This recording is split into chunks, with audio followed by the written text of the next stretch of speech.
अस्सलाम वालेकुम। सबसे आगे मैं बहुत खुशामदीद, मैं हूँ उवैस मंगलवाला। खुदा का शुक्र है कि उसने हमें आज की सुबह देखना नसीब फरमाई।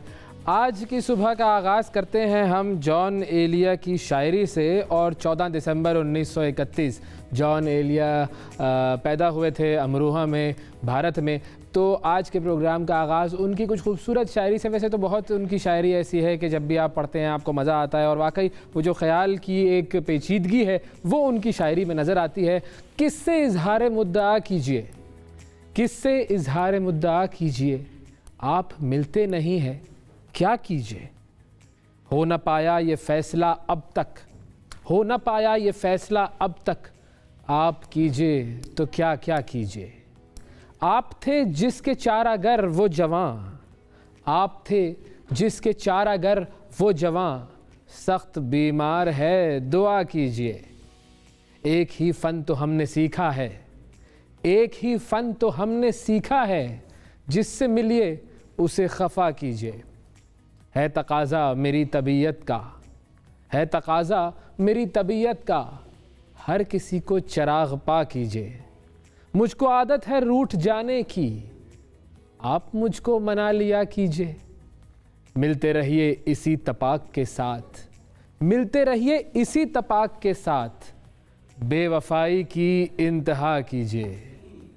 मुझसे कहती थी वो शराब आंखें, मुझसे कहती थी वो शराब आंखें, आप वो जहर मत पिया कीजिए। और आखिर में रंग हर रंग में है दाद तलब, रंग हर रंग में है दाद तलब, खून थूकूं तो वाह वाह कीजिए।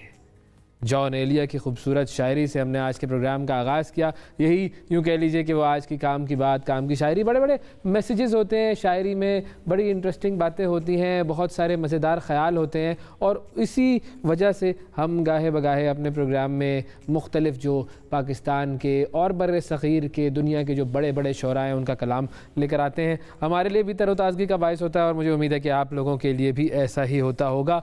अब हम चलते हैं ज़रा मौसम की सूरत से आपको आगाह करते हैं। उसके बाद बड़ी ज़बरदस्त कुछ खबरें हैं, बड़ी मज़ेदार खबरें हैं, उनकी तरफ भी आपको लेकर जाएंगे। तो सबसे पहले मौसम की सूरत हाल, और मौसम की सूरत हाल का आगाज़ हम करेंगे इस्लामाबाद से। इस्लामाबाद में कम से कम है 6 डिग्री सेंटीग्रेड, ज़्यादा से ज़्यादा टेम्परेचर जाएगा 18 डिग्री सेंटीग्रेड तक। लाहौर में कम से कम 6, ज़्यादा से ज़्यादा टेम्परेचर होगा 21 डिग्री सेंटीग्रेड। उसके बाद है कराची, कराची में कम से कम 11, ज़्यादा से ज़्यादा है 27 डिग्री सेंटीग्रेड। फिर पेशावर, पेशावर में है कम से कम 5 डिग्री सेंटीग्रेड और ज़्यादा से ज़्यादा टेम्परेचर होगा 17 डिग्री सेंटीग्रेड। और सबसे आखिर में है कोयटा, जहाँ कम से कम होगा -7 डिग्री सेंटीग्रेड। कल ये -4 पर था, आज -7 पर है, -7 डिग्री सेंटीग्रेड। और ज़्यादा से ज़्यादा टेम्परेचर जो यहाँ पर रिकॉर्ड किया जाएगा वो होगा 9 डिग्री सेंटीग्रेड। तो ये है जी मौसम की सूरत हाल। अब आते हैं हम कुछ ख़बरों की तरफ।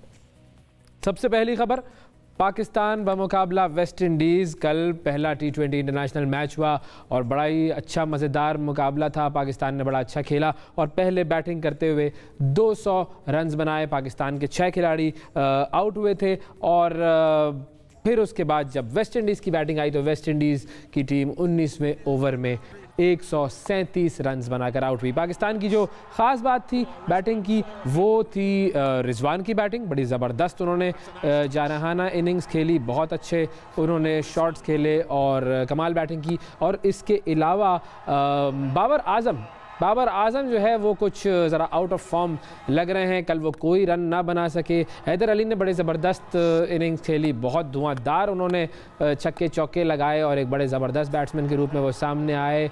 39 बॉलों पे उन्होंने 68 रन्स बनाए। और फिर उसके बाद जब बॉलिंग की बारी आई तो पाकिस्तान ने दिखाया कि वो कितनी ज़बरदस्त बॉलिंग है उनकी, और सिर्फ 137 रन पर उन्होंने आउट कर दिया। 63 रन से वेस्ट इंडीज़ की टीम हार गई ये मैच। अब दूसरा जो T20 मैच है वो आज खेला जाएगा। देखते हैं कि आज के मैच का क्या रिजल्ट निकलता है। तो एक तरफ तो ये मैच था क्रिकेट का मैच, और दूसरी तरफ वो जो शादी का मैच है वो भी जारी है। पाकिस्तान मुस्लिम लीग नून की नायब सदर मरियम नवाज़ साहिबा के बेटे जुनैद सफदर जुनैद सफदर की जो शादी की तकरीबात हैं वो जारी हैं और इस हवाले से मरियम नवाज़ और उनके बेटे जुनैद सफदर की मुख्तलिफ वीडियोस सामने आ रही हैं। कल हमने आपको दिखाया था कि वो मेरे नेहर से आज मुझे आया वाला गीत गा रही थी। अब ये शादी की वीडियोस देखें आप, दुल्हन सामने आ रही हैं और एक वीडियो है जिसके अंदर राहत फ़तेह अली ख़ान साहब परफॉर्म कर रहे हैं, वो भी बड़ा ज़बरदस्त एक प्रोग्राम हुआ था। ये सुनिएगा जी।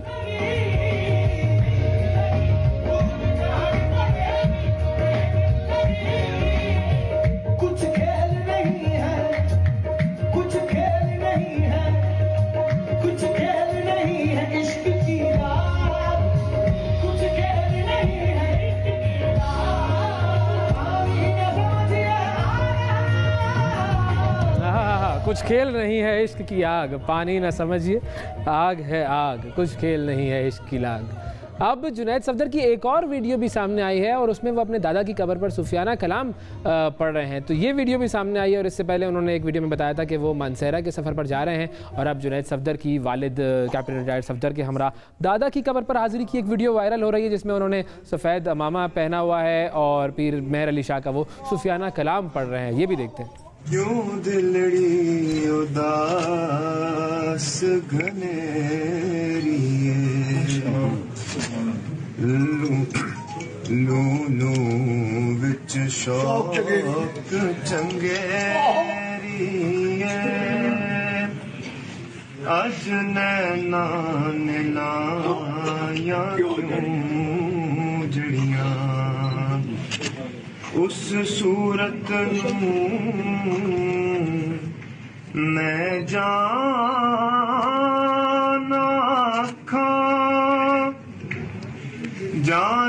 खा के जाने जहाँ आखा सच आखा तेरा दी मैं शान आखा जिस शान।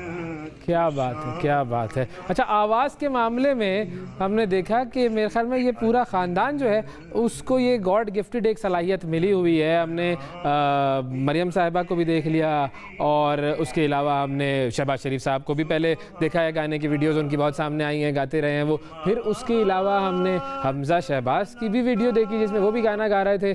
तो ये जो सारा आवाज़ का मामला है उसमें तो भाई बड़े दौलतमंद हैं, वैसे भी दौलतमंद हैं लेकिन आवाज़ के मामले में भी बड़े दौलतमंद है ये तमाम लोग। तो ये तो हो गई जी शादी की खबर। अब आपको एक और शादी की खबर देते हैं और वो शादी है भारत में। बॉलीवुड की अदाकारा कतरीना कैफ, उनकी शादी की बड़ी चर्चा थी, बड़ी उनकी जो है वो तस्वीर और वीडियोस सामने आ रही थी। अब उन्होंने एक मुआहदा किया था जिसमें उन्होंने कहा था कतरीना और विकी ने कि जी हम अपनी शादी की जो तस्वीर और वीडियोज़ हैं वो फ़रोख्त करेंगे, लेकिन वो वीडियोज़ और तस्वीरें फ़रोख्त नहीं हो सकी। तो अब उन्होंने इन तस्वीरों को और इन वीडियोज़ को ख़ुद ही शेयर करना शुरू कर दिया है अपने सोशल मीडिया प्लेटफॉर्म से। और 9 दिसंबर को भारतीय रियासत राजस्थान के ज़िला स्वाई मधुपुर के पुरतायुश 700 साल तारीखी जो सक्सेस रिजॉर्ट है उसमें इनकी ये शादी हुई थी। और ये जब ख़बरें थी कि शादी के जो नशरियाती हुकूक थे वो फ़रोख्त किए गए हैं और उसकी जो कीमत थी वो थी अमेज़ॉन प्राइम को दी गई थी 80 करोड़ रुपए की कीमत में। ये मुआहदा उनका तय पाया था कि 80 करोड़ रुपए मिलेंगे उनको वीडियोज़ और तस्वीर की मद में और ये अमेज़ॉन प्राइम को फ़रोख्त कर दी जाएंगी। लेकिन फिर उसके बाद अब हुआ यह है कि ये वीडियोज़ और सारी जो तस्वीरें हैं ये ख़ुद ही शेयर कर रहे हैं और ख़बरें ये हैं कि कतरीना कैफ इस वक्त ख़ुद ही अपनी शादी की तस्वीर और सोशल मीडिया पर मुफ्त में शेयर करने पर मजबूर हो गई हैं क्योंकि जो स्ट्रीमिंग वेबसाइट है उन्होंने तस्वीर और वीडियोस खरीदने से इनकार कर दिया है। ये क्यों इनकार किया गया है इसकी अभी वजूहत सामने नहीं आई है, लेकिन 80 करोड़ आ रहे थे, शादी का खर्चा निकल जाता, मगर कॉन्ट्रैक्ट ही हाथ से निकल गया। चलें कोई बात नहीं, देखते हैं आगे क्या होता है। वैसे तो बहुत सारे कॉन्ट्रैक्ट्स आ ही जाते हैं इन लोगों के पास। अगली खबर की तरफ बढ़ते हैं, रूस की तरफ आपको लेकर चलते हैं। रूस से 2 खबरें हैं। एक तो है रूस के जो सदर इस वक्त दुनिया के ताकतवर तरीन रहनुमाओं में से एक हैं व्लादिमीर पुतिन। लेकिन आपको शायद नहीं मालूम होगा कि किसी ज़माने में पुतिन टैक्सी चलाते थे। बिल्कुल, घर के अखराजात पूरे करने के लिए पुतिन 2 नौकरियां करते थे, उसमें से एक नौकरी थी टैक्सी ड्राइवर की। और 1991 में सोवियत यूनियन जब टूटा तो इस वाक़े ने पुतिन की ज़िंदगी को मुतासिर किया और इस राज से उन्होंने हाल ही में पर्दा उठाया है। रूस जो है वो हालिया तारीख़ी नामी एक डॉक्यूमेंट्री में अपने ख़यालात का इज़हार करते हुए उन्होंने ये बताया कि बाज़ औक़ात ज़्यादा पैसे कमाने के लिए बतौर टैक्सी ड्राइवर मुझे गाड़ी भी चलानी पड़ती थी। और उन्होंने कहा कि उन्हें उस वक्त के बारे में बात करना तो पसंद नहीं है, लेकिन बदकिस्मती से हालात कुछ ऐसे थे। व्लादिमीर पुतिन से बेसिकली लोग तो ये जानते हैं ज़्यादातर कि वो जो सोवियत यूनियन की खुफिया एजेंसी है KGB, उसके रुकन थे। लेकिन उनका जो दावा ये है कि अगस्त 1991 में उन्होंने KGB से उस वक्त इस्तीफ़ा दे दिया था कि जब उस वक्त के सदर मिखाइल गोर्बाचोव जो थे उनका तख्ता उलटने की कोशिश की गई थी। ये तो थी जी कुछ खबरें। एक छोटा सा वक्फा लेते हैं, वक्फे के बाद दोबारा हाजिर होते हैं। स्टे विद अस।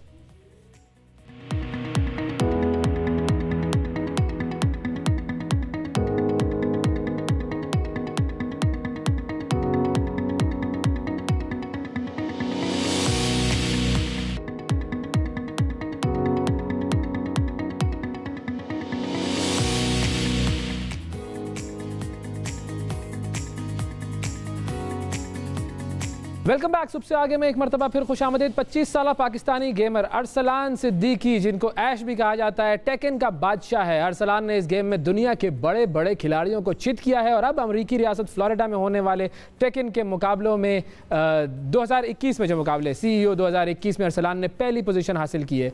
ये अरसलान की पहली कामयाबी नहीं है, बल्कि कुछ अर्सा कबल भी अरसलान टेकन के मैदान में मुसलसल कामयाबियाँ समेट रहे हैं। 2019 में उन्होंने अमरीकी शहर लास वेगास में होने वाला मुकाबला जीता था, तो उनको खेलता हुआ देखकर कमेंट्रेटर ने कहा था कि ऐसा इससे पहले टेकन के मुकाबलों की तारीख में कभी नहीं हुआ कि कोई खिलाड़ी पाकिस्तान जैसे मुल्क से उठकर आए और कोरिया, जापान, यूरोप और शुमाली अमेरिकी खिलाड़ियों पर छा जाए। अरसलान से मुलाकात करते हैं। अस्सलाम वालेकुम अरसलान। वालेकुम अस्सलाम।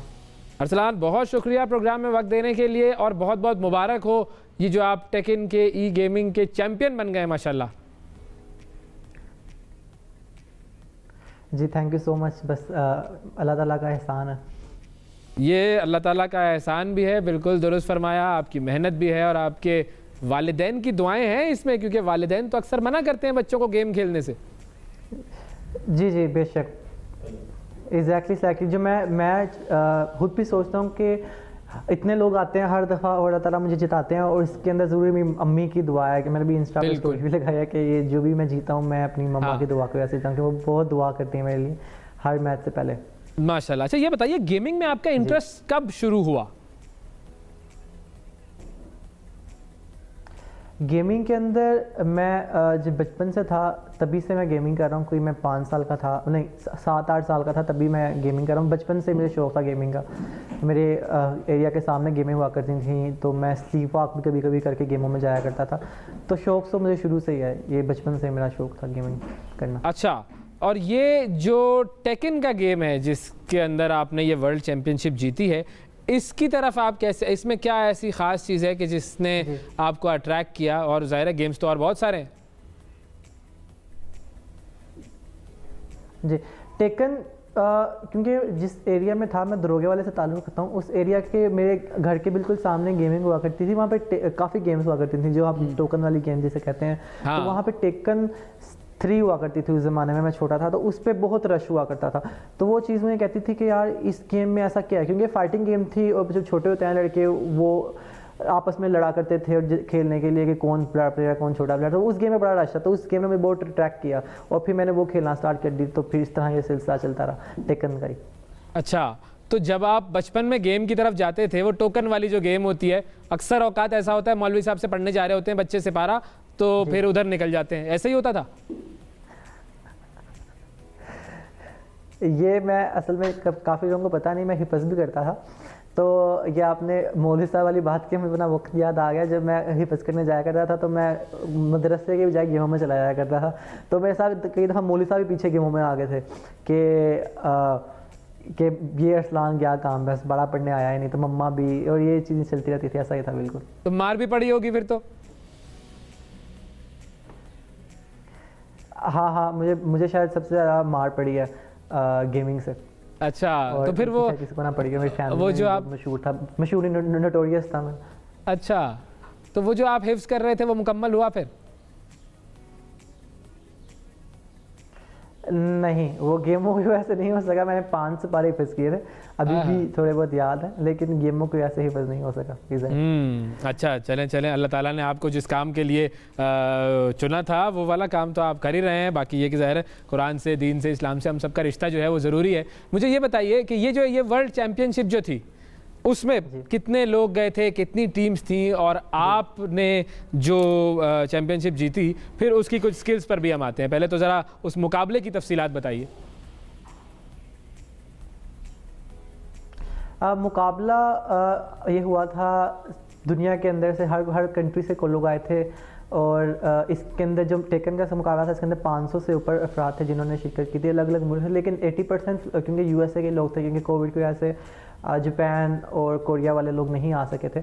तो इसके अंदर काफ़ी लोग गए थे, और मुझे 9 लोगों को हराना पड़ा था फाइनल के अंदर जाने के लिए, और मुश्किल था हराना, क्योंकि 2 साल पहले जब कोविड से पहले मैं गया था, और अब जब मैं दोबारा गया तो काफ़ी चेंज आ गया था गेम, लोगों ने बहुत इम्प्रूव किया था, और अमेरिका के लोग प्लेयर्स बहुत ज़्यादा स्ट्रॉन्ग हो रहे हैं आहिस्ता आहिस्ता। तो बहुत मुश्किल था इस दफ़ा जीतना मेरे लिए। और इसमें इनाम क्या था? इसके अंदर इनाम था $5,000 पूल प्राइस था, और फर्स्ट प्लेस जो मुझे मिला था मुझे 2500 मिला था। अच्छा, वाह वाह, ज़बरदस्त, क्या बात है। अच्छा, ये बताइए कि इतने बड़े लेवल पर गेमिंग के मुकाबले में जाना, उसको जीतना, क्या स्पेसिफिक स्किल्स चाहिए होती हैं इसके लिए? क्योंकि ज़ाहिर है बहुत सारे लोग दुनिया में आते हैं, मुकाबलों में आते हैं गेम खेलने के लिए, और पाकिस्तान में भी बहुत सारे लोग गेम खेलने में लगे हुए हैं। तो वो क्या स्किल्स हैं जो आप में हैं जिसकी वजह से आप इस लेवल तक पहुँच पाएँ? स्किल जो मैं कहूँगा, पहला यह कि पैशन है। मुझे गेमिंग का बहुत ज़्यादा पैशन था बचपन से लेके अब तक, मुझे कम्पीट करना बहुत ज़्यादा पसंद है। लेकिन मैं इस चीज़ का क्रेडिट पाकिस्तान की टेकन कम्युनिटी को भी देता हूँ, क्योंकि पाकिस्तान के अंदर ये चीज़ नेचुरल है, ये आप कह नहीं सकते। जिस तरह यूरोप के अंदर सोकर बड़ी मशहूर है, आप ये नहीं, पाकिस्तान में नहीं इतनी स्ट्रॉन्ग सोकर की है। तो ये पाकिस्तान में टेकन के प्लेयर बहुत ज़्यादा हैं और बहुत ज़्यादा स्ट्रॉन्ग हैं। जो जब आप स्ट्रॉन्ग प्लेयर के साथ खेलते हो तभी आप स्ट्रॉन्ग ज़्यादा होते हो। तो इसके अंदर क्रेडिट जाता है पाकिस्तान की टेकन कम्युनिटी को कि उनके साथ खेल के मैं इतना स्ट्रॉन्ग हुआ हूँ। और ये पैशन भी, मैं पैशन है, पैशन के अगर कोई चीज़ मुमकिन नहीं है। अगर मुझे शौक नहीं है चीज़ का तो मैं कभी चीज़ कर ही नहीं सकता। तो ये 2 एलिमेंट्स हैं जिनको मैं हाईलाइट करना चाहूँगा। अच्छा, और ये भी बताइएगा कि ये जो गेमिंग की जो इंडस्ट्री है, इसको गवर्नमेंट की एज सच अभी तक कोई इतनी खास सपोर्ट नहीं मिली है, इसमें कितना पोटेंशियल है? जिस तरह के फवाद चौधरी ने भी इनिशिएटिव एक लिया था, लेकिन वो फिर ठंडा हो गया कि टूर्नामेंट करवाने के बारे में और गेमिंग के अंदर से इतना घुसने के बारे में वो इनिशिएटिव था। तो तब एक जान आई थी स्पोर्ट्स के अंदर कि पाकिस्तान में एक उम्मीद थी कि कुछ हो रहा है, लेकिन अभी उस पर काम नहीं किया जा रहा अभी, क्योंकि कोई ऐसा सिस्टम नहीं है जो इसको प्रमोट कर रहा है, या कोई ऐसा इकोसिस्टम नहीं है कि जहाँ पे लोग जाएं और कोई टूर्नामेंट हो जिसके ऊपर है कि वो खेलें फिर इंटरनेशनल लेवल पे जा सकें। अभी इस पर बहुत मेहनत की ज़रूरत है पाकिस्तान के अंदर। और ये जिस तरह के $1 बिलियन इंडस्ट्री है और अमेरिका जापान के अंदर लोग इस चीज़ पे बहुत ज़्यादा वर्क कर रहे हैं, बहुत ज़्यादा पैसा कमा रहे हैं, वहाँ पे एक सिस्टम है, यहाँ पे सिस्टम की ज़रूरत है और गवर्नमेंट को चाहिए कि सिस्टम लाएँ।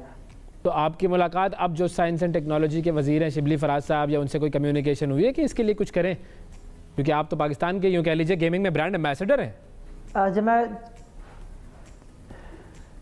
जी एग्जैक्टली, क्योंकि 2019 के अंदर मेरी मुलाकात होनी थी फवाद चौधरी से भी और काफ़ी लोगों से, मैं नाम या नहीं याद आ रहा है, लेकिन कोविड शुरू हो गया, उसके बाद नहीं मुलाकात हो सकी। उम्मीद है कि इस इंटरव्यू से या इसके ज़रिए हम ये इस चीज़ को प्रमोट कर सकूँ मैं, और हम इस पर इंशाल्लाह। अच्छा, ये भी मुझे बताइए, बहुत सारे बच्चे जो हैं वो गेमिंग में इंटरेस्टेड तो होते हैं, लेकिन ज़ाहिर है उनकी पढ़ाई मुतासर हो रही होती है, और अम्मा अब्बा परेशान हो रहे होते हैं कि ये बच्चा जो है वो तो गेम्स में पड़ गया है, पढ़ाई जो है वो उसकी सही हो नहीं रही, फेल हो रहा है या नंबर अच्छे नहीं आ रहे। तो वो बच्चे क्या करें और वो वालिदैन क्या करें? वो बच्चे पढ़ें, पहले पढ़ाई फर्स्ट है। मैं अपने हर इंटरव्यू में कहता हूँ कि पढ़ना तो चाहिए, हाँ पढ़ाई के साथ साथ अगर आपको स्पेयर टाइम मिला, क्योंकि ये बहुत अच्छी एक्टिविटी है, इससे आपका दिमाग तेज़ होता है, आपके रिफ्लेक्सेस तेज़ होते हैं और आपका माइंड शार्प होता है, क्योंकि काफ़ी आपको हर्डल्स आते हैं, इसके माइंड बहुत ज़्यादा स्ट्रॉन्ग होता है। ये गेमिंग बुरी चीज़ नहीं है बिल्कुल भी। हाँ, अगर आपने प्रॉपर इसके कैरियर के तौर पे लेके चलना है। दो चीज़ें हैं, आप कैजुअल गेमिंग कर रहे हैं तो अगर एक बंदा कैजुअल गेमिंग कर रहा है तो उसे तो पढ़ाई पे फोकस ही करना चाहिए। अगर नहीं, अगर आपने पैशन है, आपको इस चीज़ के अंदर आपने घुसना है, उस चीज़ को प्रॉपरली करना है, तो फिर अभी के लिए पाकिस्तान के अंदर कोई ऐसा इकोसिस्टम नहीं है। तो मैं चाहूँगा अगर उनको बहुत ज़्यादा पैशन है तो आपको, जिस तरह मुझे था, मुझे बाहर जाके प्रूव करना पड़ा, दुबई के अंदर जाके मुझे खेलना पड़ा, वहाँ जाके मुझे अपने आप को प्रूव करना पड़ा। तो ये यही फिलहाल जरिए है कि तो कितने घंटे नॉर्मली जो बच्चे खेलते हैं, आखिरी सवाल मैं ये कर रहा हूँ आपसे कि जो बच्चे कैजुअली खेल रहे हैं वो कितने घंटे खेलें, जो बच्चे प्रोफेशनली खेलना चाहते हैं वो कितने घंटे खेलें, और आप कितने घंटे खेलते हैं रोजाना प्रैक्टिस? प्रोफेशनली मेरे ख्याल से 7-8 घंटे इनफ है। 7-8 घंटे से ज़्यादा गेम नहीं खेलनी चाहिए। हाँ, अगर प्रोफेशनली खेलें, आप एनालिसिस करें अपने मैचेस, दूसरी चीज़ें करें, लेकिन 7-8 घंटे इनफ है। और जो कैजुअली खेल रहे हैं वो फिर मैं टाइम के हिसाब से स्टडी पे, दूसरे काम से जो फूड के साथ मिले, थोड़ी एक्स्ट्रा एक्टिविटी है ये, तो उसके अंदर फिर अपने हिसाब से वो खेलें, लेकिन प्रोफेशनली 6-7 घंटे मैक्सिमम है। बिल्कुल ठीक है जी, बहुत शुक्रिया अदा करेंगे। अरसलान सिद्दीकी हमारे साथ मौजूद थे और टेकन के ई गेमिंग के वर्ल्ड चैंपियन पाकिस्तान के लिए एक और एजाज़ लेकर आए हैं, और हमारी दुआ ये है कि कामयाबियां इसी तरह समेटते रहें वो। और पाकिस्तान के बच्चों सुन लो, अरसलान ने भी यही कहा है कि अगर आप कैजुअल गेमिंग कर रहे हैं तो जब आपको फुर्सत हो तब खेलें, पढ़ाई की तरफ पहले ध्यान दें। ऐसा ना हो कि आप पढ़ाई को छोड़ के और गेमिंग की तरफ चले जाएं। ये बड़ी इंपॉर्टेंट बात थी। वक्फा लेते हैं नाजरीन, वक्फे के बाद दोबारा हाजिर होते हैं। Stay with us.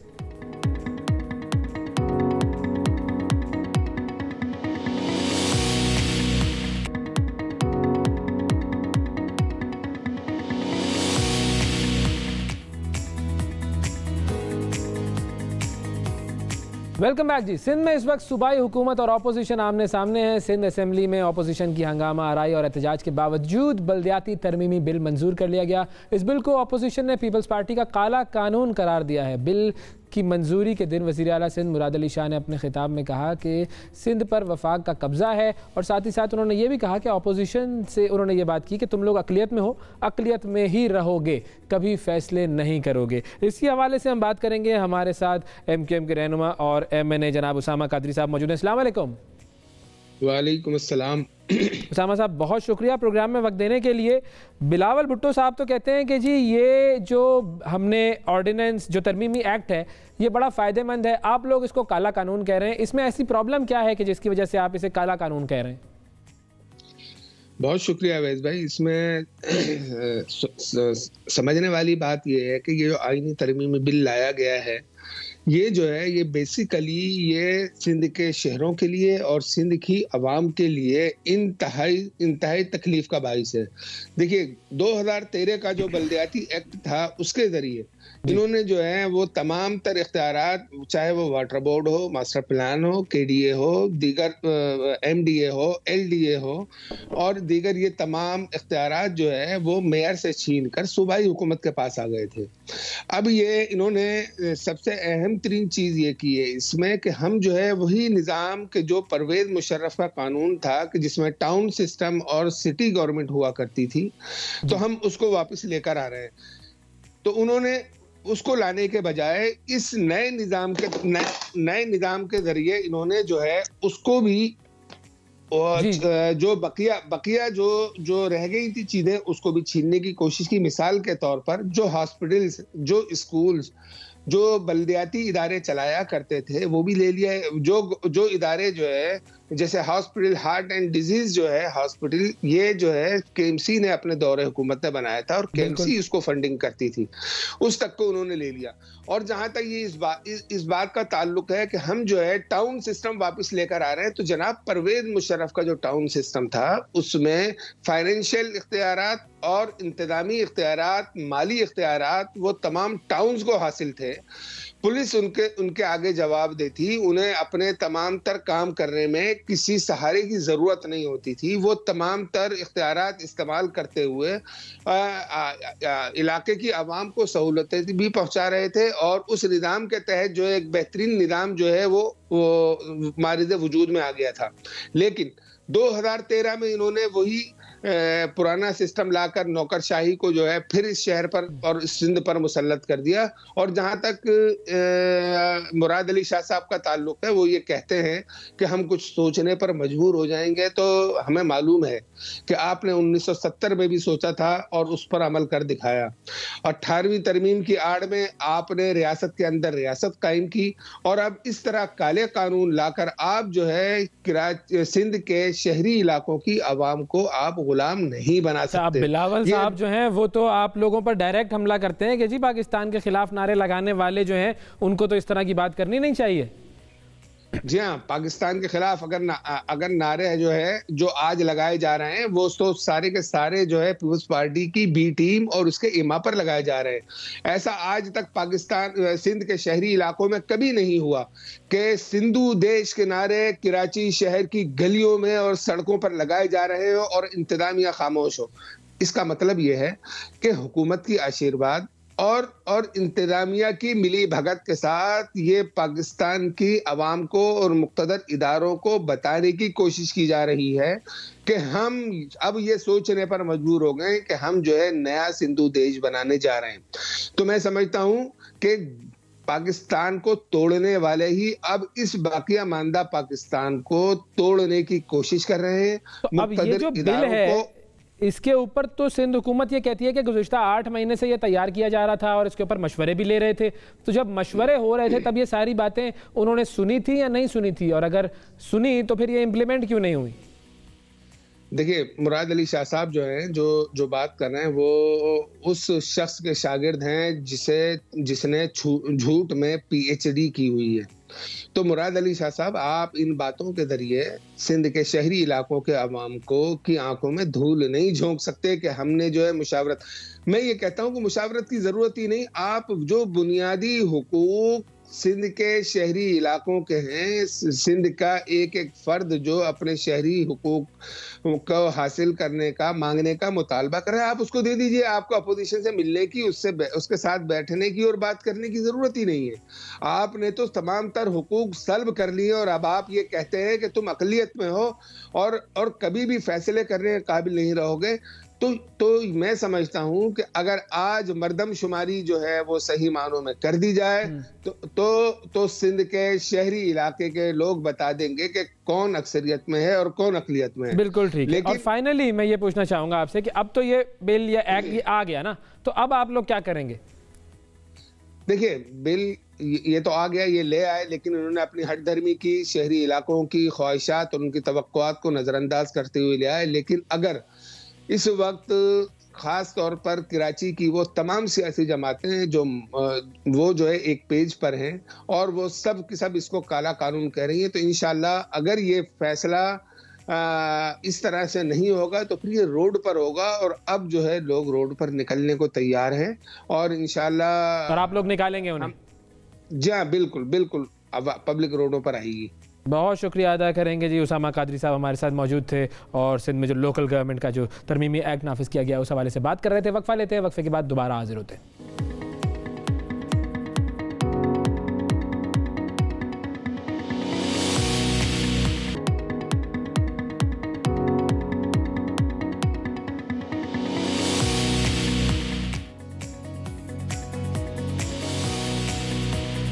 Welcome back. सबसे आगे में एक मरतबा फिर खुशामदीद। 2 बीवियां, एक इलेक्शन और दोनों उम्मीदवार और दोनों मिलकर एक दूसरे के लिए कैंपेन चला रही हैं और इन दोनों के जो शौहर साहब हैं वो भी इन दोनों की कामयाबी के लिए दुआगो हैं। क्या हो रहा है, कहाँ हो रहा है, ये आपको दिखाते हैं।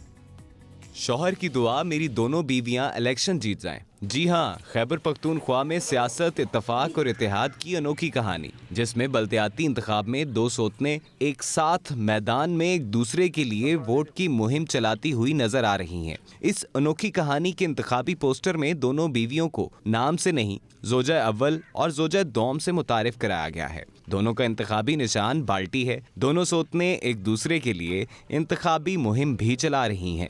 BBC उर्दू के मुताबिक पोस्टर में नजर आने वाले इशफाक हुसैन की एक तीसरी शादी भी थी, लेकिन उनकी वो बीवी इंतकाल कर चुकी हैं। ये इंतखाबी मार्का मर्दान की यूनियन कौंसल पल्लू ढेरी में जारी है। इशफाक हुसैन आजकल अपने दोस्तों के साथ हलके में जाते हैं और अपनी बीवियों के लिए वोट मांगते हैं। दोनों खवातीन उम्मीदवार एक साथ इलाके में घर घर जाकर वोट मांगती हैं। इशफाक हुसैन के खानदान में उनके 13 बच्चे भी शामिल हैं। इशफाक हुसैन की एक बीवी जनरल काउंसलर और दूसरी बीवी खवातीन के लिए मुख्तस नशिस्त पर इंतखाब में हिस्सा ले रही हैं। वाह वाह, ये देखें, ये है ज़िंदगी। अशफाक साहब भाई ज़बरदस्त कमाल कर दिया आपने। तो एक तो ये कि आपकी 3 बेगमात, एक का इंतकाल हो गया, अल्लाह ताला उनको जन्नत में जगह दे, और ये जो दूसरी जो 2 बेगमात हैं आपकी, ज़ौजा अव्वल और ज़ौजा दोम, जिन्हें आपने लेबल दिया हुआ है, जिनको आपने वो जो पोस्टर पर जिस तरह लिखवाया है ज़ौजा अव्वल और ज़ौजा दोम, और आप उनके लिए दुआ कर रहे हैं, और दोनों एक दूसरे के लिए बड़ी खुश असलूबी से, खुश अखलाकी से, बड़ी ज़बरदस्त तरीके से, मेहनत से एक दूसरे के लिए इलेक्शन कैंपेन कर रही हैं। तो हमारी तो दुआ ये है कि ये दोनों जीतें और जीतने के बाद फिर वो काम करें कि जिस काम के लिए वो इलेक्शन में खड़ी हुई हैं। कमाल, ज़बरदस्त, ये होती है ज़िंदगी भाई। अच्छा, अब एक और ख़बर है, हम चूँकि नज़र डाल रहे हैं कि पाकिस्तान के मुख्तलिफ शहरों में क्या क्या हो रहा है। कराची में एक बड़ा अफसोसनाक वाक़या पेश आया, और ये वो वाक़या है कि जिसने हम सबको सोचने पर मजबूर कर दिया है कि कभी कभी ज़रा सी गफलत कितनी बड़ी परेशानी हमारे सामने लेकर आ जाती है। देखते हैं कराची में क्या हुआ। कराची के इलाके कोरंगी में जहरीली मिठाई खाने से 2 साला बच्चा जान की बाजी हार गया। अहले खाना का कहना है कि बच्चों ने गली में खड़ी मोटरसाइकिल से कुत्ता मारने वाली दवा मिली मिठाई उठाकर खा ली। अब ये गफलत ये हुई है कि उनको दे दिया, वो घर ले आए, इधर बच्चे उन्होंने बाहर मोटरसाइकिल के साथ बता रहे कि लटका हुआ था, तो बच्चों ने मिठाई देख के उसको इस्तेमाल किया और ये हादसा पेश आया। इलाका मकीनों का कहना है कि बल्दियाती इदारों को इस तरह की मुहिम में जिम्मेदारी का मुजाहिरा करना चाहिए। हाँ भाई, ये कि ये चीज़ें जैसे अगर गवर्नमेंट देती है उनको, KMC हो या DMC हो या कोई सी भी हो, तो ये चीज़ें सेफ रखनी चाहिए। ये नहीं कि ऐसे आप मोटरसाइकिल में रखोगे तो मतलब बच्चों को क्या पता है, बच्चे तो चीज़ समझ के खा जाएंगे। पुलिस के मुताबिक वाक़ये की हर पहलू से तफ्तीश शुरू कर दी गई है। गफलत बरतने वाले बल्दियाती मुलाजिम को तलाश किया जा रहा है। अफसोसनाक वाक़ये पर एडमिनिस्ट्रेटर कराची मुर्तज़ा वहाब ने नोटिस लेते हुए कार्रवाई का हुक्म दे दिया। कैमरामैन अब्दुल सबूर के साथ मोहम्मद आरिफ, हम न्यूज़, कराची। जी, अब देखें आप, ये एक छोटी सी गफलत थी। वो जो कुत्तों को मारने के लिए जो मिठाई में दवा मिलाई गई थी, वो एक बच्चे ने खा ली, और उसके बाद ये कितना एक अफसोसनाक सानहा ये पेश आया। थोड़ी सी ज़रा अगर एहतियात हो तो इस तरह के मामलात पेश नहीं आएंगे। और अब एक और तरफ हम जाते हैं, लाहौर की तरफ जाते हैं। लाहौर में धुआं छोड़ने वाली गाड़ियाँ, उनके खिलाफ क्रैकडाउन है, ऑपरेशन है। देखते हैं वहाँ क्या हो रहा है। धुआं छोड़ने वाली गाड़ियां अब लाहौर में दाखिल नहीं होंगी। ट्रैफिक पुलिस और महकमा माहौलियात की टीमें इन एक्शन आ गईं। शहर के दाखिली और खारजी रास्तों पर टीमें तैनात की गई हैं, जो गाड़ियों को चेक करेंगी। CTO साहब के हुक्म से और महकमा माहौलियात है ना, उनके साथ मिलकर टीम तश्कील दी गई है, जिसमें 2-3 अफराद हमारे हैं, 3-4 अफराद महकमा माहौलियात के। वो जो शहर की एंट्री से पहले जो गाड़ियाँ धुआं दे रही होती है ना, उनको एक तो 14 नंबर कोड में आप 2000 फाइन करते हैं और साथ में उनको बंद भी करवाते हैं ताकि वो शहर के अंदर इंटर ना हो सके। धुआं छोड़ने वाली गाड़ियों को जुर्माने और थाने में बंद करने का सिलसिला जारी है। अब तक 35,820 गाड़ियों को जुर्माना और 260 कमर्शियल गाड़ियों को थानों में बंद किया गया। शहरी कहते हैं आलूदगी के खात्मे के लिए सख्त कार्रवाइयाँ जरूरी हैं। हमारे अपने सोसाइटीज में आग लगा देते हैं, उनको रोका जाए। और खुद भी छोटी छोटी सोसाइटी में खुद भी सिर्फ हुकूमत में ना रहे, हम खुद भी कुछ करें। गाड़ियों की जो ट्यूनिंग वगैरह होती है वो टाइम पर करवाएं। तो उसके अलावा जो इलेक्ट्रिक बाइक आ रही है तो उसको ज़्यादातर उसको फ़रोग दें, वो इस्तेमाल करवाएं। ट्रैफिक पुलिस हुकाम के मुताबिक गाड़ियों को 1 करोड़ 25 लाख से ज़ायद जुर्माने किए जा चुके हैं। फिजा को आलूदगी से पाक करने के लिए जहां हुकूमती इक़दामात नागुज़ीर हैं, वहीं शहरियों को किरदार अदा करना होगा। कैमरामैन मुजम्मिल कामरान के साथ हसनैन चौधरी, हम न्यूज़, लाहौर।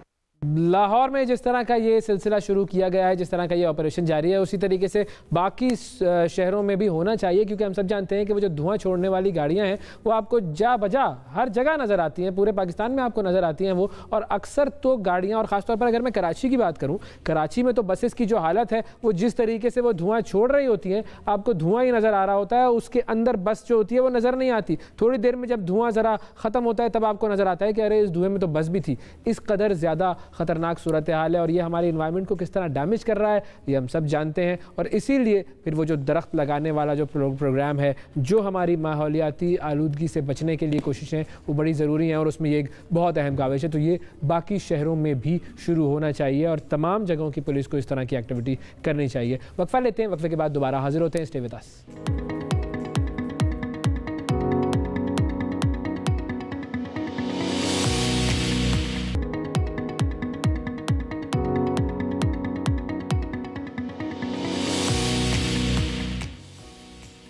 वेलकम बैक जी। सबसे आगे में एक मरतबा फिर खुशामदीद। ख़वातीन के हवाले से जो हरासानी होती है उसको हम कई मरतबा अपने प्रोग्राम में मौजू बना चुके हैं, उसके ऊपर बात भी की है हमने, और उस हवाले से हमने कई मरतबा लोगों को रहनुमाई भी फराहम करने की कोशिश की है कि किस तरीके से अगर ख़वातीन के साथ कोई हरासानी होती है तो वो उसका मुकाबला कर सकती हैं, उसके ख़िलाफ़ आवाज़ उठा सकती है और कहाँ कहाँ जाकर रिपोर्ट कर सकती हैं। फॉस्पा एक इदारा है जिसकी सरबराह कशमाला तारिक साहिबा हैं। कुछ दिन पहले उनका एक बयान सामने आया जिसमें उन्होंने ये कहा कि जो इदारे, गवर्नमेंट के जो इदारे होते हैं वहाँ पर हरासानी ज़्यादा होती है और जो प्राइवेट इदारे हैं उनमें शायद हरासानी कम होती है। इस हवाले से हमने सोचा कि उनसे बात की जाए और ये जाना जाए कि क्या वाकई ऐसा है और ये कहीं स्टेटिस्टिक्स का या नंबर्स का हेर फेर तो नहीं, और फिर उनके ख़िलाफ़ भी कुछ हुआ था तो उस पर भी हम गुफ्तगू करेंगे। इदारा बराए इंसदाद हरासानी की सरबराह कशमाला तारिक साहिबा हमारे साथ मौजूद है। अस्सलाम वालेकुम।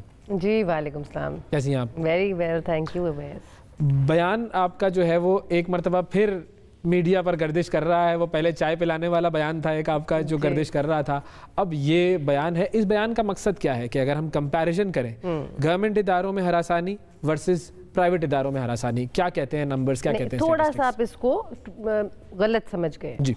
मेरे कहने का ये नहीं कि गवर्नमेंट इदारों में हरासानी ज़्यादा है, गवर्नमेंट इदारों में रिपोर्टिंग ज़्यादा है। ओके, ठीक है, क्योंकि वहाँ पे जो ख़वातीन काम कर रही हैं उनको, उनके पास जॉब सिक्योरिटी है और उनको पता है कि अगर वो रिपोर्ट भी करेंगी तो उनको जॉब से नहीं निकाला जाएगा। सही है।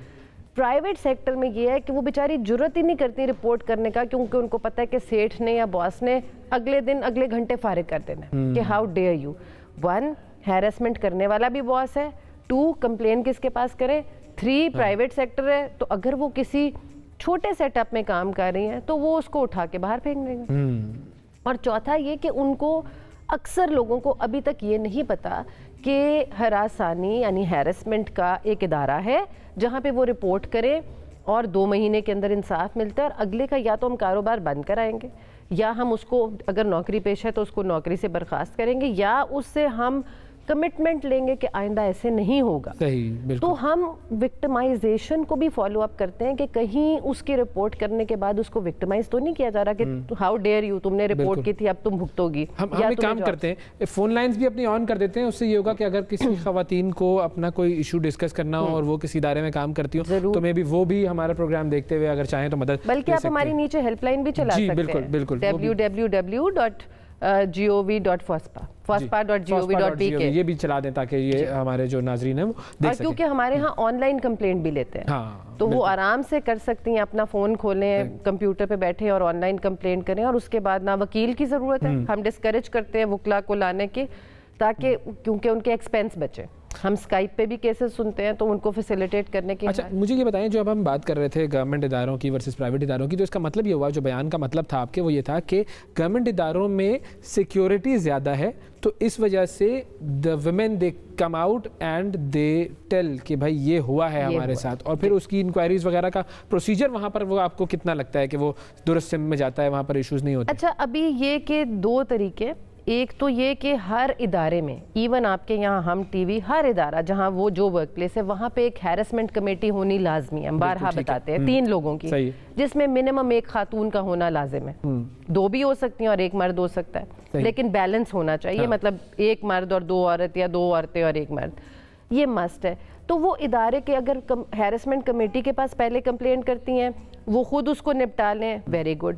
अगर वो उसके नतीजे से हैप्पी नहीं है, खुश नहीं है, तो वो हमारे पास अपील में आ सकते हैं। ठीक है जी, फिर हम उसको टेक ओवर कर लेते हैं, फिर हम उसको निपटाते हैं। दोनों साइडों पे सुनते हैं, गवाह सुनते हैं, जो उनके पास एविडेंस होता है वो देखते हैं। फ़ोन मैसेजेस हैं, रिकॉर्डेड कोई मैसेजेस हैं, किसी की गुफ्तगू रिकॉर्डेड है। हम सबको ये कहते हैं खवातीन को कि एविडेंस क्रिएट करें, ठीक है।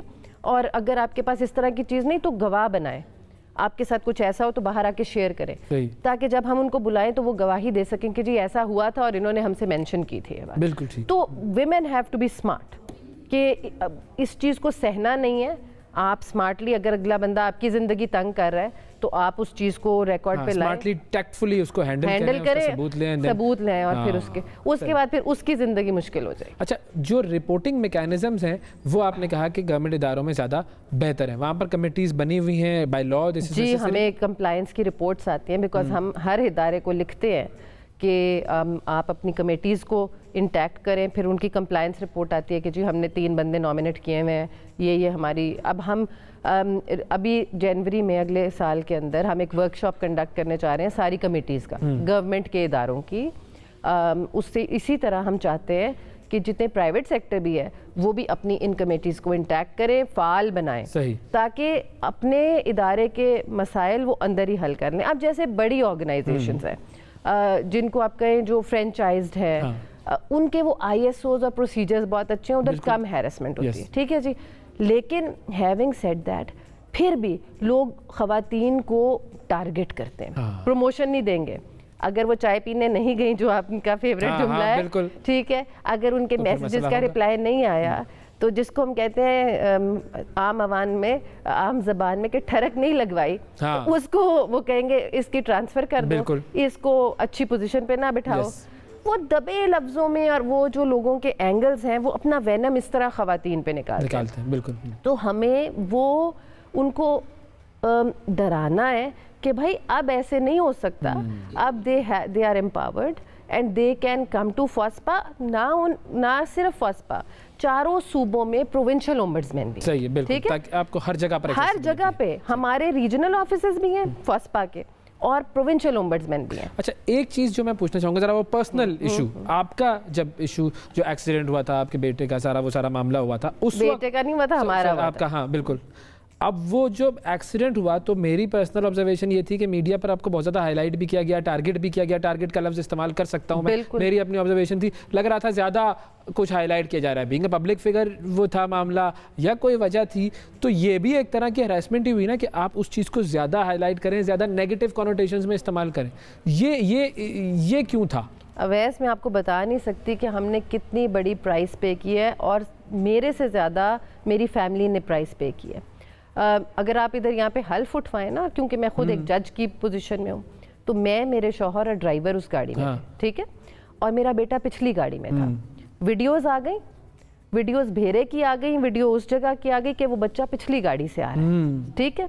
मैं और मेरा बेटा मैं और मेरे शौहर पिछली सीट से निकल रहे थे, खून निकल रहा था, वो भी वीडियो आ गई, ठीक है। डिस्पाइट दैट मीडिया ने हमें टारगेट किया, मुझे नहीं पता किसके कहने पे किया, और वो इस पूरी कोशिश में थे, अब केस का रिजल्ट भी आ गया, वो इस पूरी कोशिश में थे कि किसी तरह या पहले मेरे हस्बैंड को ड्राइविंग सीट पे बिठा दे या फिर मेरे बेटे को बिठा दे। हाँ। अब अगर आप बेटे हो या कोई और भी गाड़ी पीछे आ रही हो, गाड़ी अगली का एक्सीडेंट होगा तो फौरन निकल के अपने माँ बाप को कोई गाड़ी से निकालने नहीं भागेगा, मुझे आप ये बताएं। It was a very sad incident. किसी सबकी औलादें बराबर होती हैं, वो भी किसी के बच्चे थे जो अगली गाड़ी में थे, लेकिन हैविंग सेड दैट कि नाजायज ना हक किसी के बच्चे को तो ना बीच में इन्वॉल्व करें। और आपने देखा है कि हर रोज एक्सीडेंट होते हैं, हम टीवी पे जब खबर देखते हैं, पूरी दुनिया में होते हैं। बिल्कुल, हम बहुत अफसोस, हमें जो सारी जिंदगी भी रहेगा, लेकिन जिस ड्राइवर से एक्सीडेंट हुआ उसको किसी ने पूछा ही नहीं, सिर्फ इसलिए कि मेरी पर्सनल विक्टिमाइजेशन में मेरी फैमिली को टारगेट करके आप सोचें कि पूरी जिंदगी के लिए आप किसी को स्कार कर रहे हैं। जो उस चीज में इन्वॉल्व ही नहीं, क्योंकि आप पोजीशन पर हैं, अवैस हमारे 6 वो खुल गए थे एयर बैग्स, 2 पीछे 4 आगे से, हम अंदर से तो गाड़ी नहीं खोल सकते थे। बिल्कुल। वो बच्चा भागा आ रहा है माँ को अपनी पीछे से, वो पुलिस का गार्ड उस गाड़ी में साथ बैठा हुआ था, वो सारे झूठ बोल रहे हैं, वहां पे कैमरास झूठ बोल रहे हैं।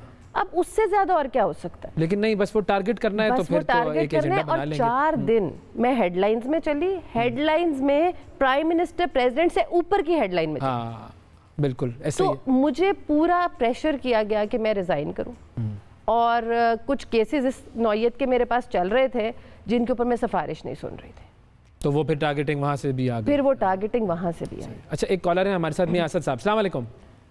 वालेकुम सलाम जी जनाब अली, क्या कहेंगे? हाँ जी, ये बड़ा अच्छा मौजू है, उस पर बात हो रही है। ये हमारी बड़ी अच्छी सीनियर पॉलिटिशियन है, इनकी बड़ी कोशिशें हर दौर में, काफी अरसे से जब ये सियासत में आई हैं, तो ये मैं कह रहा था कि इसको हरासमेंट जो है औरतों के मतलब, इनको हाईलाइट करना चाहिए, जरा थोड़ा सा मीडिया में इसको कवरेज मिलनी चाहिए कि भाई ये ताकि औरतों को पता चलता रहे कि हमारे पास कुछ ना अच्छा, कुछ है। बात आपकी बिल्कुल दुरुस्त है करने के लिए, और हम लोग ये करते भी हैं, जाहिर है ये सेगमेंट इस वजह से हो रहा है, लेकिन मर्दों का भी ये काम है कि वो खवातीन को एम्पावर करें, उनको बताएं कि भाई अगर हरासमेंट किसी भी किस्म की हो रही है तो हम तुम्हारे साथ हैं, अपने घर की जो खवातीन हैं उनको एम्पावर करना भी बड़ा ज़रूरी है। तो ये सबके लिए मैसेज जाता है। बहुत शुक्रिया अदा करेंगे असद साहब आपका वक्त दिया। अच्छा, ना सिर्फ ये वही वाली अवैस बात, आई एम ग्रेटफुल टू हम टीवी एंड यू स्पेशली आप लोगों के शो में कि आप लोग बारहा हमें मौका देते हैं, हम आएँ और ये अवेयरनेस लोगों पे जाए। देखिए जी, खवातीन का जो प्रॉपर्टी में अब राइट आ गया वो मैं समझती हूँ this is an excellent law कि 2 महीने में जिनके भाई या ख़ानदान वाले उनके वालिद की इनहेरिटेड प्रॉपर्टी में हिस्सा नहीं देते, या ससुराल वाले अगर शौहर फौत हो जाए हिस्सा नहीं दे रहे, तो हम उसको 2 महीने में दिलवाते हैं बगैर वकील के। ओके, ठीक है। ये कानून केपी में, फेडरल कैपिटल इस्लामाबाद में और पंजाब में नाफिज हो चुका है। सही। बार बार हम बताते हैं, रिपीट करते हैं कि आइए और फ़ायदा लें। हाँ। आए हमारे पास और फ़ायदा लें। वो ख़वातीन जिनको डिप्राइव किया गया है उनके जायदाद में विरासती हकूक से, या जो फॉर इंस्टेंस कोई बाहर बैठे हुए एक्सपर्ट्स जी घर किराए पे चढ़ाए हुए, हाँ। खवातीन के नाम पे प्रॉपर्टी होनी चाहिए, और कब्जा करके लोग बैठे हुए और खाली नहीं कर रहे, हम 2 महीने में घर खाली करा, उनको उनकी प्रॉपर्टी वापस मिल जाती है, या कोई और कब्जा माफिया। सही। तो खवातीन की जायदाद के लिए हुकूमत ने बहुत अच्छे ये कानून बनाया है और उसको हम इम्प्लीमेंट कर रहे हैं। मोतसिब का इदारा, इनको फिर लोगों को बताइए, वफाकी मोतसिब और सूबाई मोतसिब, बिल्कुल सारे मिलके ये काम करें। fospa.gov, उस पर आप जाकर वेबसाइट पर भी सारी अपनी कंप्लेन कर सकते हैं, और सब कुछ जो है वो ऑनलाइन है और ये सारी फैसिलिटीज़ आपको मुहैया हो रही है। इट इज़ जस्ट अबाउट कि आप लोग आएँ, आगे बढ़ें और जो भी केस है उसको रिपोर्ट करें। बहुत शुक्रिया अदा करेंगे किश्मारा साहब, आपका वक्त दिया आपने। बल्कि हम आपको चाहेंगे कि आप हमारा ऑफिस विजिट करें, बिल्कुल, और लोगों को ये प्रोसीजर दिखाएं। हाँ, ये ज़्यादा बल्कि बेहतर रहेगा, ताकि सीइंग इज बिलीविंग इस मैं समझती हूँ, क्योंकि आपके इदारे की हेड भी एक खातून है ना, बिल्कुल, तो सुल्तान आपा खुद सेंसिटिव है to women issues, and that is why you are also encourage कि आप इसके ऊपर काम करें। तो मैं आपको आज दावत देती हूँ कि आप हमारे ऑफिस आए और आप ये प्रोसीजर दिखाएं कि हम केस कैसे करते हैं, और आप लोगों को लाइव ये दिखाएंगे भी कि कितना आसान और सहल प्रोसीजर है। थैंक यू जी। वक्फा लेते हैं नाज़रीन, वक्फे के बाद दोबारा हाजिर होते हैं। Stay with us.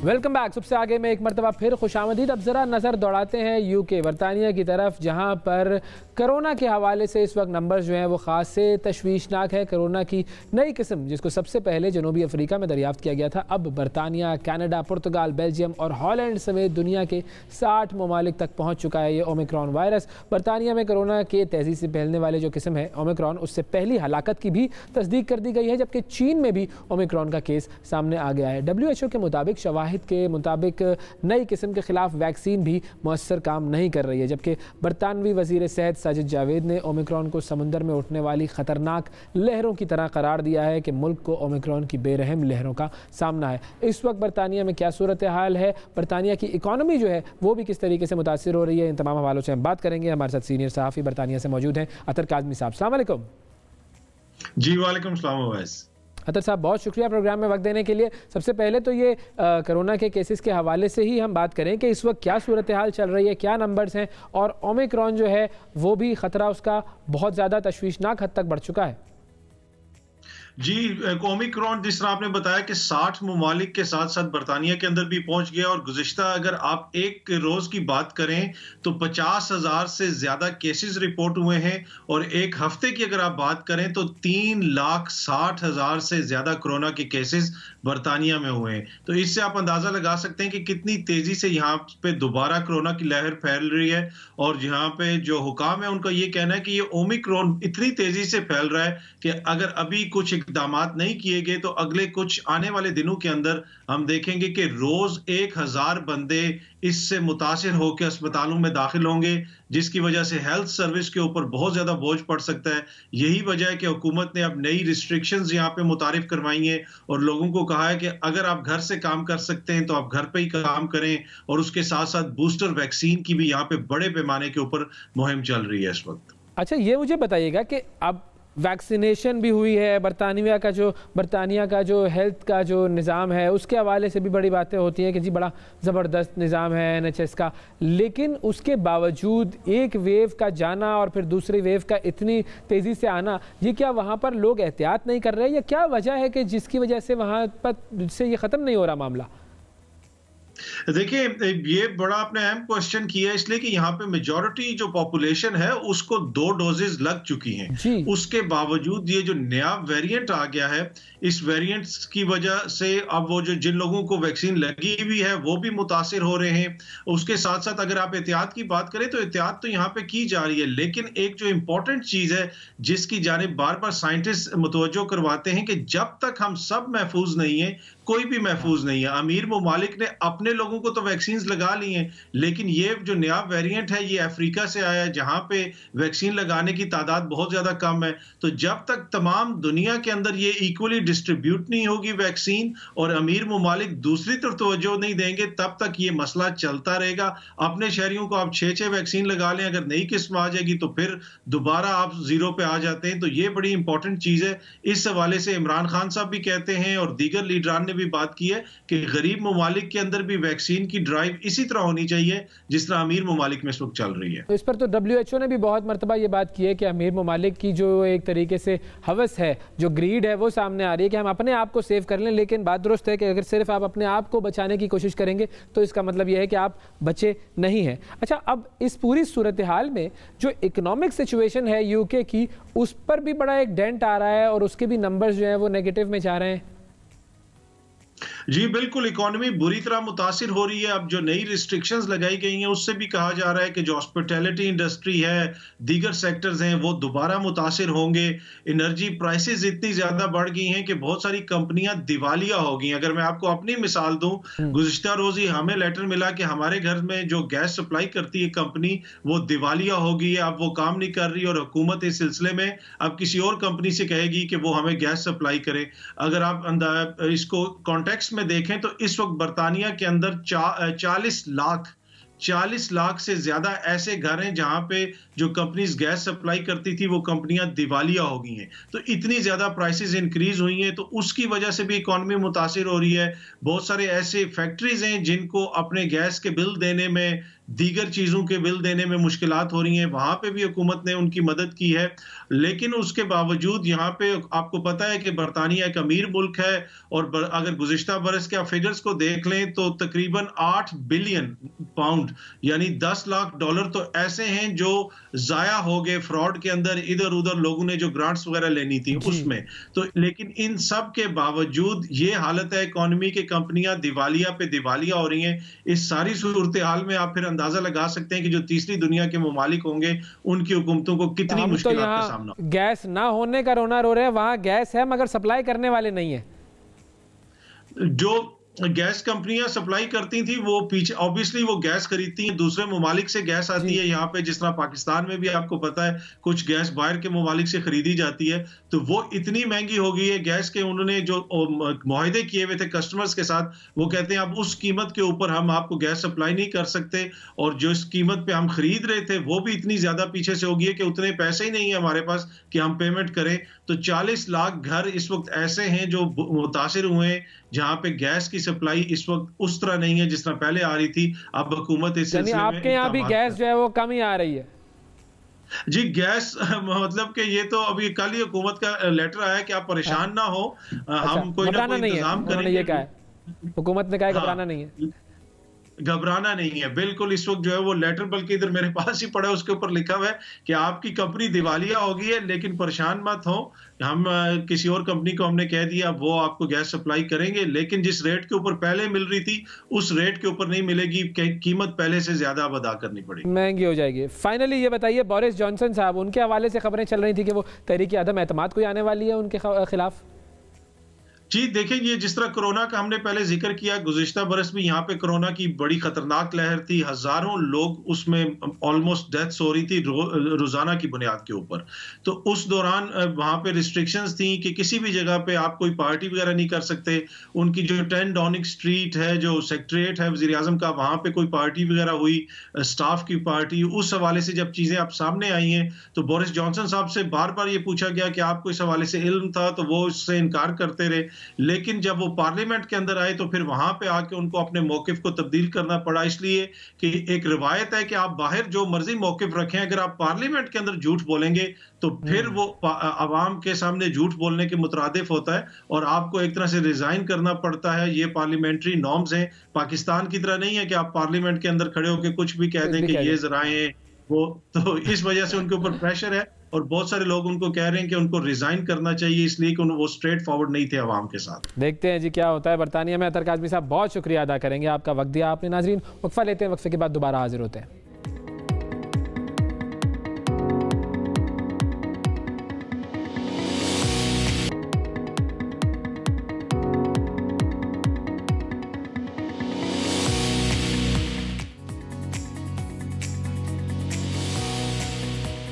Welcome back. 1971 Pakistan की तारीख का वो साल है कि जिसमें ये कौम एक बहुत बड़े सानहे से गुजरी। 1971 की जंग में पाकिस्तान एयरफोर्स का क्या किरदार रहा और किस तरीके से उन्होंने अपनी महारत दुनिया पर साबित की, आइए जानते हैं।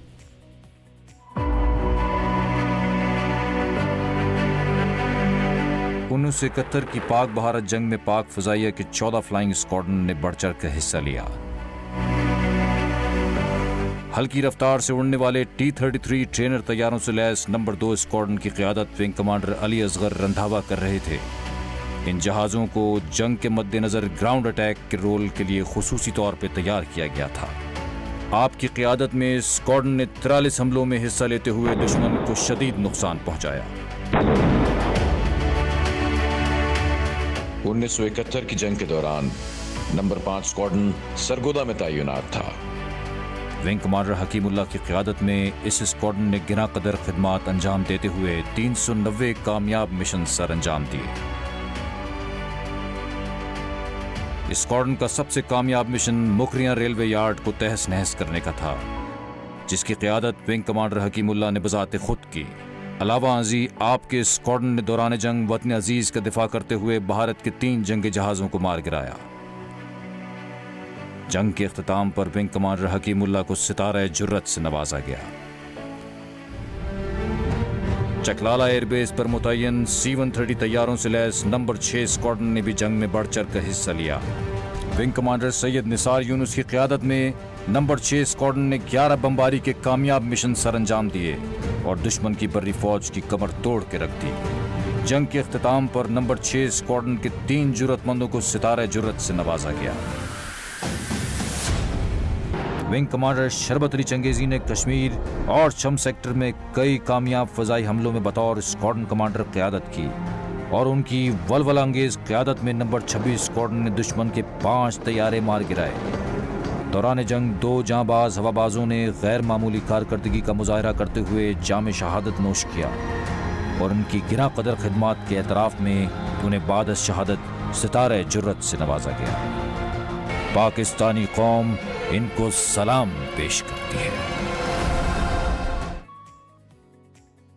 पाकिस्तानी कौम अपने फ़ौजियों को, अपने जांबाजों को सलाम पेश करती है। आज के प्रोग्राम में इतना ही। अगले प्रोग्राम तक के लिए इजाज़त दीजिए, फिर मुलाकात करेंगे। अल्लाह हाफ़िज़।